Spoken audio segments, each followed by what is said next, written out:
Bonjour à tous, je m'appelle Julie. Je m'appelle comment? Je l'ai sur le bout de la langue. Robert. Je m'appelle Yann. Et nous sommes professeurs à Fawenxiehou.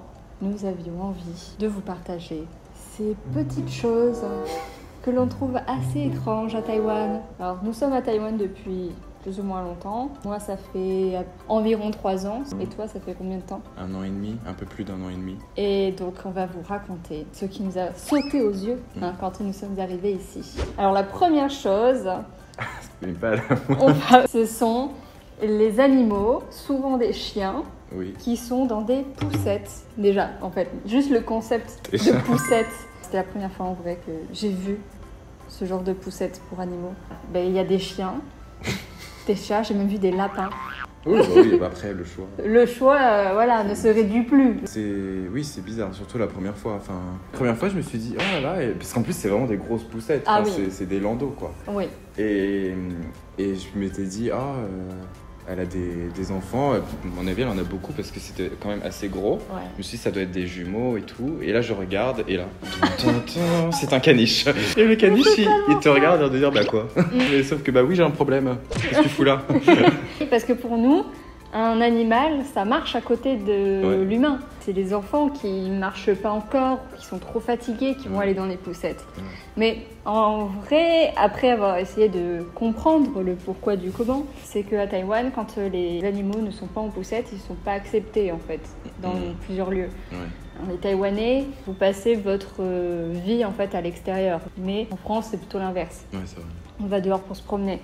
On ne va pas manger forcément dans les restaurants avec nos animaux. Non. Nous, en France, s'il y a des animaux qui ne sont pas acceptés, ils vont dire ils ne sont pas acceptés, sauf s'ils sont en laisse, sauf s'ils ont une muselière. Mais jamais on va entendre sauf s'ils sont en poussette.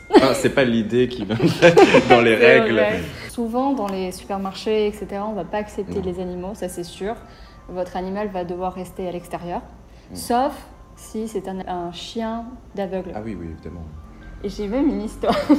J'étais à Oulai il y a quelques jours. Et moi, ce qui me tue, c'est que les bébés, c'est des bambins, quoi. Ils ont même pas 2 ans. Ils sont à côté en train de marcher. Des fois, ce que je trouve un peu peut-être épuisant pour les parents, c'est quand les enfants, ils sont fatigués, vous allez les porter. Il y avait une famille, il y avait une maman qui avait son enfant dans les bras, avec une poussette, un chien.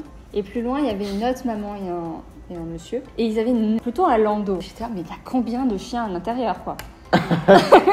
J'ai vu plus de pubs pour des poussettes pour chiens que des pubs pour des poussettes pour enfants. Peut-être que tu n'étais pas l'audience cible de poussettes pour enfants aussi. Oui, peut-être. Trop jeune. Un deuxième point que j'avais envie de parler, personnellement, en tant que femme, ici à Taïwan, c'est de prendre des jours de congé pour les règles. Ah oui.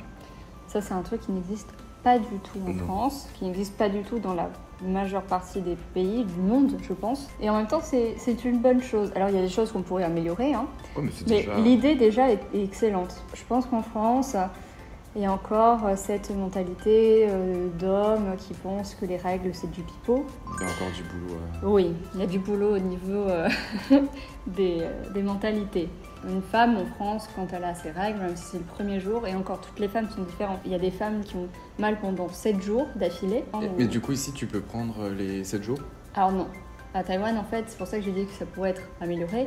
C'est que tu as le droit à 3 jours de congé pour règles, menstruation, par an. Ah, par an. Ah oui. Genre l'idée de 1 jour par mois, ça aurait été un peu plus intelligent. 3 jours par an, là... C'est pas beaucoup. Pourquoi 3 en plus? Oui. Peut-être pour les jours les plus douloureux. Mais toujours, pourquoi 3? Mais après, l'idée est bonne. Oui, l'idée de base est bonne et elle n'existe pas en France. Ah bon, pas du tout. Mais si c'était pour les hommes, il y aurait Il y aurait directement des vacances, c'est mais sûr. c'est des vacances. 3e point. Yann, comment est-ce que tu fais ici pour te désaltérer? Ici? Outre le Coca-Cola au McDo. Écoute, je ne bois pas. C'est un chameau. Non, quand je bois, qu'est-ce que je fais? Je vais acheter de l'eau. Ici, je suis obligé d'acheter des bouteilles d'eau, ce qui est assez différent d'en France. Parce qu'en France, je bois directement au robinet. Oui, donc on peut ouvrir le robinet, prendre un verre d'eau et boire directement. ça embête un peu quand même. Bah, c'est embêtant si on a une conscience écologique, parce que acheter toujours des bouteilles d'eau, ça fait un peu mal au cœur. Des fois, ça me choque. Hein. Je suis déjà allé chez des gens, ils ont des bouteilles, mais à gogo. Mais vraiment des bouteilles, qu'ils achètent en carton. Ça me choque. Alors, je découvre Taïwan petit à petit, hein, parce que ça fait 3 ans que je suis là, mais je pense que dans 10 ans, si je suis toujours ici, je vais redécouvrir des choses. J'ai cru que tu allais dire si je suis toujours vivante. Oh mon Dieu. Je suis allée à Taichung et j'ai remarqué ces machines. Distributeur. Ouais, un peu un distributeur. Mais en fait, on met de l'argent et on peut remplir des bidons d'eau avec de l'eau potable. Mais c'est mieux. Oui.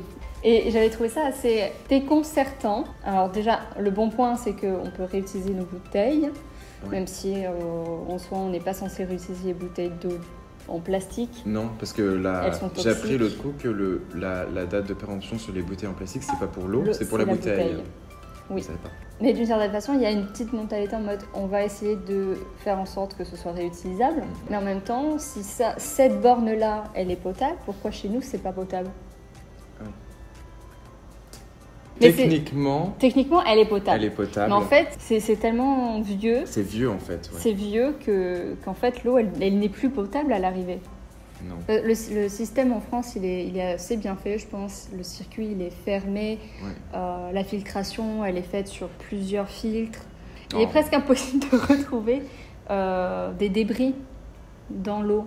Une chose qui est revenue récemment sur le groupe des Français à Taïwan. Alors, à Taïwan, quand vous allez sur l'autoroute, il y a la bande d'arrêt d'urgence. Apparemment, Taïwan, sur certaines heures, on peut y rouler. En fait, de ce que j'ai compris, c'est la ligne droite, c'est si tu dois sortir à la prochaine, tu peux l'emprunter. Mais en fait, le problème que je me suis posé, c'était et si tu as un problème avec ta voiture, tu la fous où?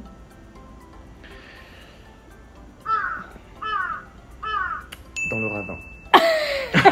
Vraiment, je ne sais pas. Donc dis-nous en commentaire quand cette voie elle est accessible à tous, où est-ce qu'on se met quoi si on a un souci? Qu'est-ce qui se passe? Dernier point, Yann. Oui.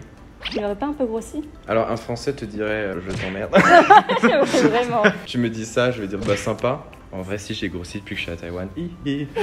Ces petits mots qui blessent. Ces mots d'amour. En France, on ne dit jamais à quelqu'un qu'il a grossi ou qu'il a maigri. On ne critique pas le physique de l'autre. Genre, ça me viendrait même pas à l'esprit de regarder quelqu'un et faire « T'as un strabisme ». Encore maigrir à des amis. Si, moi, des fois, je peux le dire. À ma famille, peut-être. Genre, ah, t'as maigri un peu. Parce que souvent, mais c'est un compliment dans ce cas-là. Mais en fait, ça dépend si vous savez ce que la personne traverse, si vous la connaissez bien, si c'est votre amie, votre famille. Si vous savez que elle fait tout pour perdre du poids, dire « Ah, t'as maigri elle va le prendre bien. On sait pourquoi elle a maigri. Pour la grossir, ah, t'as grossi. Non mais, jamais. Ah non mais alors, faut surtout pas dire ça. À quel moment vous vous permettez de dire à quelqu'un qu'il a grossi, même si c'est évident qu'il a grossi? Ah non. Ça... Même mes parents n'oseraient pas. Déjà, en fait, il faut savoir qu'en France, avoir des rondeurs, c'est pas un problème. Oui, il y a encore du boulot. Il y a du boulot, mais de plus en plus, on va vers l'acceptation de soi. Chacun a son propre, comment on dit métabolisme. Bravo, exactement. Il lit dans mes pensées. Mais oui. Et c'est vrai qu'à Taïwan, ça se fait encore de « Ah, ni bien prendre là ». Mais le truc, c'est que même en anglais, moi, on me l'a déjà dit. Ouais. La même personne plusieurs fois. Je vois cette personne une semaine plus tard. T'as pas grossi, non? Alors, je sais qu'il y a certaines personnes culturellement qui le disent avec bienveillance. Il y a des phrases en chinois comme « Ni fa fu ». Ça, ce sont des phrases où en gros, c'est « Ah, t'as pris du poids de bonheur ». Ça n'existe pas en français, mais ce serait ça. Okay. Voilà. Souvent, je tombe sur des commentaires souvent des hommes ce serait pas drôle. De 40 ans, voire plus, qui se permettent des réflexions sur mon physique. « Ah, tu serais mieux sans lunettes. T'as un grand nez quand même. Attends, parce que déjà le premier. Oui.